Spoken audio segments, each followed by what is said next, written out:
আমাদের সমাজের ভিতরে আজকাল মানুষগুলো কোরবানি দেওয়ার জন্য যেভাবে প্রতিযোগিতা লেগে যায়, কার গরুটা সবচাইতে বেশি দামি হবে, এই প্রতিযোগিতায় আমাদের সমাজটা এখন বর্তমানে ভরপুর। অর্থাৎ আমরা কোরবানিটাকে উৎসব হিসাবে গ্রহণ করেছি। কোরবানি মানে যে ত্যাগ করা, রবের জন্য যে আমাদের প্রিয় বস্তুটাকে কোরবানি করতে হবে, এই জিনিসটা আমরা অনেকে ভুলে গেছি। মূলত কোরবানি হচ্ছে ত্যাগের মহিমা। অর্থাৎ আপনাকে ত্যাগ করতে হবে, আপনার যে প্রিয় বস্তুটা আছে সেই প্রিয় বস্তুটাকে তার ত্যাগ করতে হবে। কোরবানির ইতিহাস থেকে আমরা এটাই শিখেছি এবং এটাই জেনেছি যে হযরত ইব্রাহিম আলাইহিসসালাতু ওয়াসসালাম তার পুত্র সন্তানকেই তিনি ত্যাগ করতে চেয়েছিলেন আল্লাহর রাস্তায়।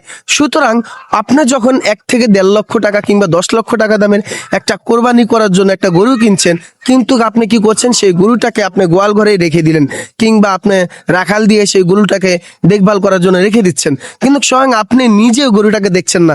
নিজে ওই গরুর প্রতি যে একটা মায়া, সেই মায়া মমতা আপনি কিছুই রাখছেন না। এই জিনিসটা হযরত ইব্রাহিম আলাইহিসসালাতু ওয়াসসালাম অনুভব করেছিলেন।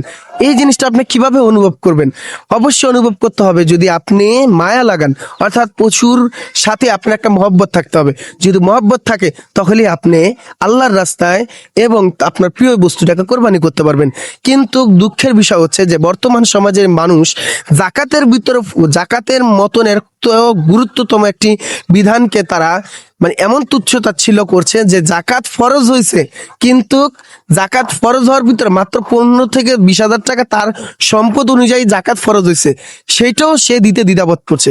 কিন্তু তার উপরে কোরবানি ওয়াজিব না হইলেও সে চেষ্টা করে কিভাবে ঋণ করে হলেও, কিস্তি উঠায় হলেও একটা কোরবানি দেওয়া যায়। অতএব বোঝা গেল যে আমাদের বর্তমানে যে কোরবানি হচ্ছে সেটা হচ্ছে ভোগের কোরবানি, ত্যাগের নয়।